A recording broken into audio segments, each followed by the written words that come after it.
અત્યારે મિશ્ર ઋતુ ચાલી રહી છે એટલે તમે વાતાવરણમાં અહેસાસ કરતા હશો કે સવારે વહેલી સવારે થોડીક ગુલાબી ઠંડી હોય, બપોરનો સમયગાળો હોય એમાં ખૂબ તમને તડકો લાગે અને સાંજનો વળી પાછો સમય આવે ત્યારે પાછી ઠંડી જેવો અહેસાસ થાય. અને મિશ્ર ઋતુ કહેવામાં આવે છે. એટલે કે શિયાળાઓ હવે પૂરો થવા જઈ રહ્યો છે અને ઉનાળાની હવે શરૂઆત થવા જઈ રહી છે.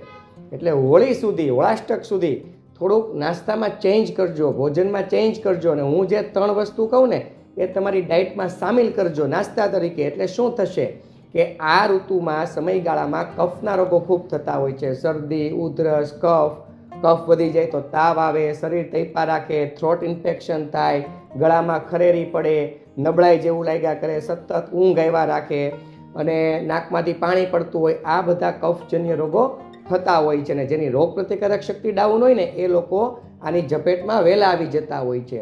પરંતુ નાસ્તામાં આપણે અમુક વસ્તુનું જો સેવન કરીશું ને તો આનાથી આપણે બચી જશું. તો સૌ પ્રથમ આવે છે હળદરવાળા મમરા. અને શેમાં વઘારવાના?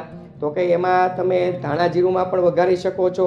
થોડીક અમથી લાઇટ, બહુ તીખું ન લાગે એટલી ચટણી પણ તમે નાખી શકો છો. અને આમાં હળદરવાળા વઘારેલા મમરાનું તમારે સેવન કરવાનું છે. એકદમ ઓછા તેલ કે ઘીમાં વઘારેલા હોવા જોઈએ. એટલે હળદરવાળા તમે મમરા ખાશો એમાં હળદર આવે અને હળદરમાં કર્ક્યુમિન નામનું તત્વ આવે જે શું કરશે, હળદર છે ને એ એન્ટીવાયરલ છે, એન્ટીબેક્ટેરિયલ છે, એન્ટીફંગલ છે. એટલે તે બેક્ટેરિયલ અને ઇન્ફેક્શન અને વાયરલ ઇન્ફેક્શન બંને સામે લડવા માટે સક્ષમ છે. અને વળી તે કફનાશક ગુણ ધરાવે છે. કફને ધીરે ધીરે ઓછું કરવાનું કામ કરે છે.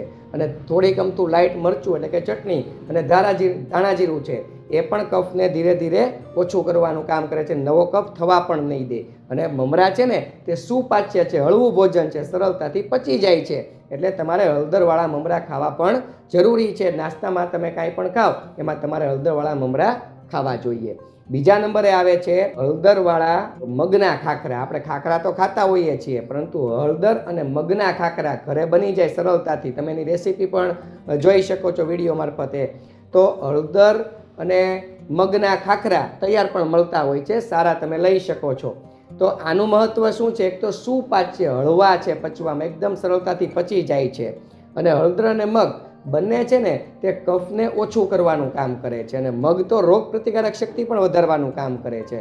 અને મેં આગળ જણાવ્યું એમ હળદર છે એમાં કફનાશક ગુણધર્મ રહેલો છે, કર્ક્યુમિન નામનું તત્વ રહેલું છે. એટલે તે બેક્ટેરિયલ અને વાયરલ બંને ઇન્ફેક્શન સામે લડવા માટે સક્ષમ છે. એટલે એનો પણ તમે પ્રયોગ કરી શકો છો નાસ્તા તરીકે. ખૂબ એટલે ખૂબ નિરોગીતા આપનાર ભોજન છે, નાસ્તો છે. અને ત્રીજા નંબરે આવે છે હળદરવાળા ચણા. ઓલા સુકાઈ ગયેલા જે ચણા આવે ને હળદરવાળા, એ ચણા. તો ચણા છે ને એ વૃક્ષ છે, સૂકા છે. એટલે તમને શું થશે કે તે કફને દૂર કરવાનું કામ કરશે. અને હળદરના ગુણધર્મ તો છે જ કફનાશક ગુણધર્મ, એટલે એ કફને દૂર કરવાનું કામ કરે છે. એટલે હળદરવાળા ચણા પણ તમે ખાઈ શકો છો.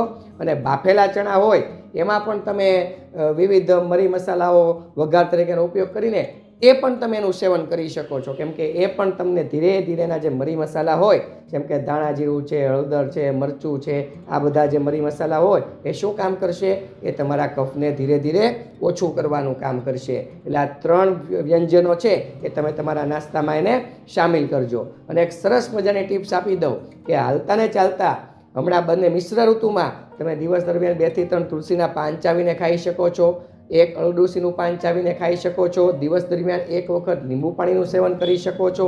આ બધા દ્રવ્યો એવા છે કે તમારા શરીરમાં કફને દૂર કરવાનું કામ કરશે અને તમારી ઇમ્યુનિટી વધારવાનું કામ કરશે, રોગ પ્રતિકારક શક્તિ વધારવાનું કામ કરશે. અને જે લોકોની રોગ પ્રતિકારક શક્તિ વધી જાય ને એને કફ તો શું, અન્ય બધા રોગો નાના મોટા શાંત રહે છે. આપ સૌને મારા પ્રણામ. જય ધન્વંતરી.